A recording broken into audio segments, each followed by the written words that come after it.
China has stopped issuing short-term visas to visitors from South Korea and Japan in the first retaliatory move against the country's COVID-19 curbs. On Sunday, China reopened its borders for international visitors, removing the last major restrictions in the country's controversial zero-COVID strategy. But the abrupt policy reversal has triggered a massive wave of infections among the country's 1.4 billion people. Worries over the scale and impact of the outbreak have prompted several governments to impose restrictions, such as negative tests, on outbound travellers. Although China requires a negative PCR from all arrivals, Foreign Ministry spokesperson Wang Wenbin told reporters entry curbs for Chinese travellers were discriminatory. Regrettably, however, a small number of countries still insist on adopting discriminatory entry restrictions against China, disregarding scientific facts and the actual situation of the epidemic in their own countries. China firmly opposes this and will take reciprocal measures.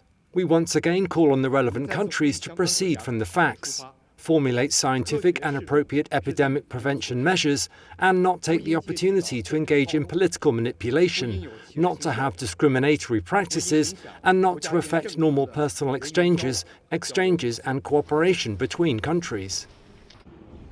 South Korea is currently requiring a negative PCR from arrivals from China, with those testing positive being required to quarantine. Chen is one such traveller who has been sent to spend 7 days in hotel quarantine. On her first overseas visit in 3 years, she tested positive after landing in Seoul, despite being negative on departure. This policy is targeting Chinese travellers, and I think they could have been more thoughtful. It has quite a big impact on overall travel sentiment, businesses and individuals. The key thing is, can the Korean government achieve what they want? I don't think so. I feel the policy is a bit of a failure.